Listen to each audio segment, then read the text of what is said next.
Imagine you're enjoying a banana for breakfast, and suddenly someone tells you it's radioactive. Shocking, isn't it? Well, it's true. But hold on to your banana peels, folks.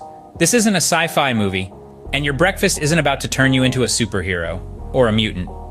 You see, bananas are full of potassium, a necessary part of our diet. But here's the twist. A tiny fraction of that potassium is a naturally occurring isotope known as potassium-40. This particular isotope is, yes, you guessed it, radioactive. But don't panic just yet. To help us understand this better, we use something called the banana equivalent dose, or BED. It's a fun, informal way to measure radiation exposure. Think of it as a radiation yardstick, with one end being eating a banana, and the other end being not good.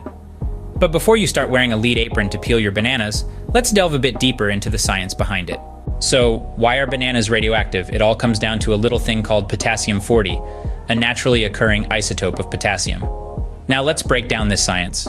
You see, potassium is an essential mineral for us humans, playing a crucial role in nerve function, muscle control, and maintaining our blood pressure. But not all potassium is created equal. Our bodies contain a variety of potassium isotopes, and one of them is the slightly mischievous potassium-40. Potassium-40 is what we call a radioactive isotope.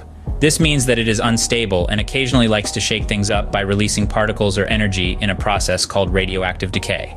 When a potassium-40 atom decays, it can turn into either calcium-40 or argon-40, releasing a tiny burst of radiation in the process. So, where do bananas fit into all this? Well, bananas are rich in potassium, including our friend, potassium-40. That's right, every time you munch on a banana, you're getting a tiny dose of radiation. But before you swear off bananas, let's put some things into perspective. Imagine you're at a huge concert. The stage is packed with thousands of musicians, each playing a note at random intervals. Now picture one musician, let's call him Pete, who plays a note only once every hour. That's a lot like potassium-40. There's a lot of it around, but each atom only decays occasionally.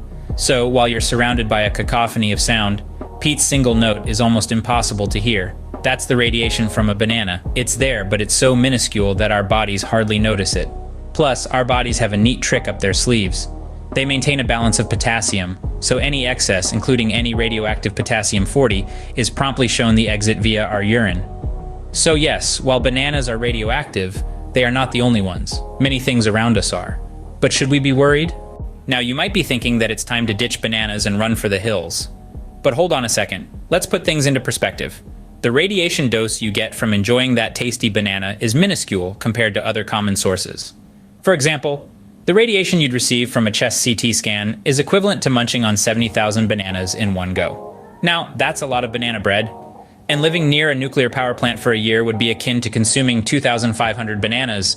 Even the radiation dose from the infamous 3 Mile Island nuclear accident was equivalent to a mere 800 bananas. So in the grand scheme of things, your banana breakfast isn't going to make you the next Hulk. So, the next time you enjoy a banana, remember, it's a tiny bit radioactive, but it's not going to give you superpowers or make you glow in the dark. Just a fascinating fact about our favorite yellow fruit.